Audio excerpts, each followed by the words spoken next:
Alright everyone, how's it going? In my last video I talked about the risks of owning forest land and how the unique attributes of a forest give it immense resiliency against various catastrophes that one could expect over time. And in that video I made the claim at the end that timberland is the best method of creating and sustaining generational wealth, meaning wealth that lasts multiple lifetimes. I very much believe that, but it's important to understand that it's not a given. You have to do it with intent. So today I want to talk about what it means to have this intent and how you can transform your land into a form of generational wealth. And to do that, I want to introduce a concept developed by an author by the name of Sinek. Now, you may have heard of him. He's pretty popular in corporate spheres. And a lot of the stuff coming out of corporate America can be pretty vapid, but he actually has some very real substance to the stuff he writes and says. So he has this concept of a finite game and an infinite game, a finite mindset and an infinite mindset. A finite game, simply put, is a game in which the conditions of victory are clear and defined. An infinite mindset, on the other hand, is a game where there are essentially no conditions for victory. It's infinite. Now, most games we play in life are finite games, both because they're practical and also they're more enjoyable or more fun. More precisely, they're dopaminergic. So think of a game of Connect 4. You play Connect 4, you get into the game, and then you connect your 4. And you might get a little rush of dopamine, but then it's over after an hour. You don't care because it's just a game of Connect 4. Now, of course, Connect 4 is an actual game, but when I use the word game, it can also refer to things like projects or tasks, like building a shed, buying a house, or even your entire career, assuming you have a retirement date and retiring is your goal. And these games are important for a lot of reasons. Firstly, because they give us a win every once in a while, and God knows life doesn't hand them out too often. So it gives us a little bit of motivation to keep on going. And of course, they can help us progress in other longer finite games or even ideally infinite games. But importantly, once the conditions of victory have been fulfilled, that finite game ceases to matter, and the high you get from that win starts to diminish. Now, that high could be more a sense of accomplishment, or it could be concrete, like some cash. You can get one injection of cash, but that's not going to sustain you for the rest of your life. You have to keep getting more cash. And so you could broadly call this value, whether or not it's a sense of meaning or actual cash. Finite games have a very limited amount of value that they can give you. And so people tend to turn to infinite games to get more value. So what are these infinite games that provide the most value? Well, they can be things like family. They can be things like religion or a set of ideals, something you're constantly striving for or building. You can't win at family. You can't win at religion, despite what some may think. These are perpetual struggles, but they also have the biggest payout over the long term. So the purposes of these games is important to keep in mind. But another crucial element is that these two games are played entirely differently. So as an example, and I don't mean to bore you with this, but it's a good example. So if you're a science fiction fan, you're probably aware that the new Dune movie came out. And my friends and I are Dune fans, or at least my friends aren't. I'm just kind of along for the ride. And so we all got together and played the Dune board game, which is incredibly complex but very fun. And importantly, this is a 10-turn game. It only has 10 turns, and then it's finished. And then either before the 10th turn, conditions of victory are fulfilled, or at the end of the 10th turn, there are people who basically just win through attrition. And I actually won this game, and I won at turn 8. But importantly, I did so by strategically exhausting all of my resources. You have to capture 4 out of 6 cities to win the game, at least for the faction I was playing as. And I had 1 unit left on all 4 cities by the time I won. It was completely indefensible, assuming the game would continue. But it did not continue. The game had a set of victory conditions, and I fulfilled those conditions. The game ended. It made sense to completely exhaust all my resources. And I thought that was odd. I thought it was funny. I was like, that's kind of stupid. Like, it's a strategy game, but that was a stupid strategy. But if you actually think about it historically, there's some congruency. So for example, if we were to look at World War I or World War II, the bloodiest battles of those war, or many of the bloodiest, were fought exactly when we knew who was going to be the winner and who was going to be the loser. Why did we firebomb Tokyo in 1945? Why did the Germans send their children out to die in the Battle of Berlin in 1945? The answer, of course, is that we were approaching turn 10. Why does it seem like presidents make decisions with clear and identifiable consequences that won't come to pass for a decade or two? Well, they only have 4-year terms. Finite games inherently disincentivize conservation. So now let's look at forestry, and perhaps you know where I'm already going with this. You can technically play forestry as a finite or infinite game. As a finite game, you can cut it and shut it, fell it and sell it.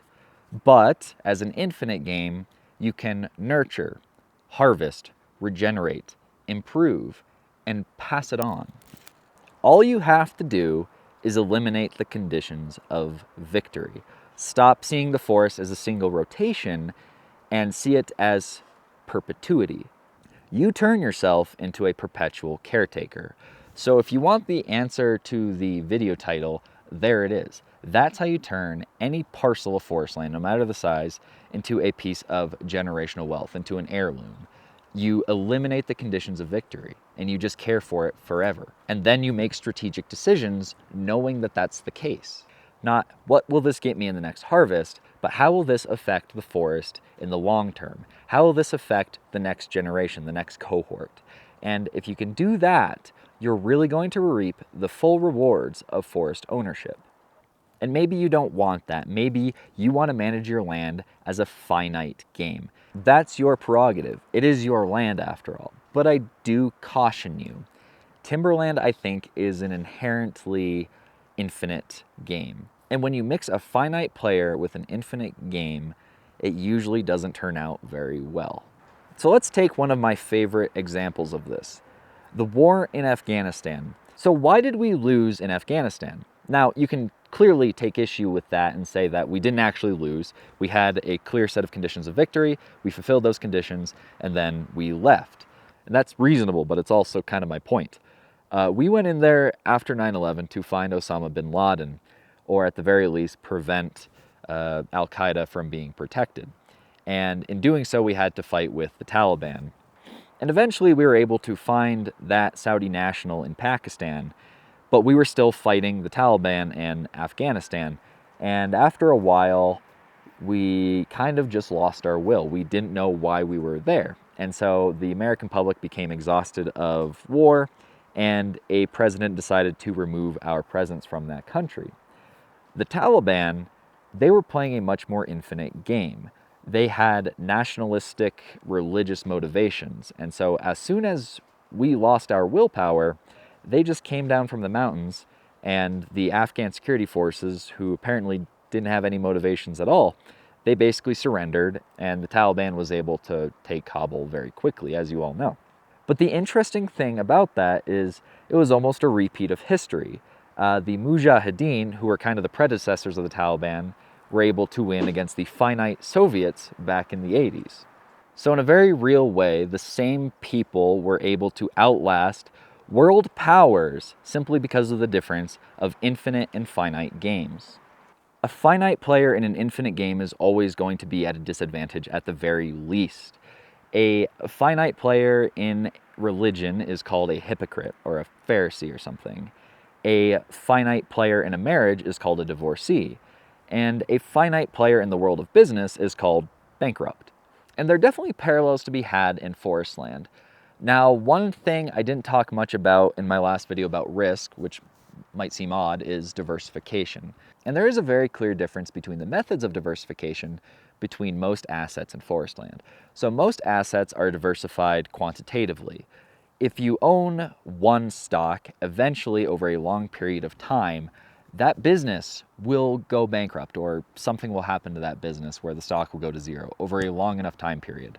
And so you have to get enough businesses so at any given time the risks of all of them going to zero is as close to zero as possible. The same thing can be said of nations and bonds. Bonds, of course, have a maturity date, but over the long term, every nation is guaranteed to fall. Forest land is different. You can, of course, diversify with acres. You know, the more acres you have, the less chance there is of something happening to a given acre. But that doesn't really diversify you economically. You can still have a downturn that affects all the acres. And so forest land is diversified temporally. Over a long enough time period, even if a catastrophic fire comes through, timber will return to the land. So if you're a finite player looking at only one rotation or 30 years or whatever it happens to be, you're missing that key element of diversification.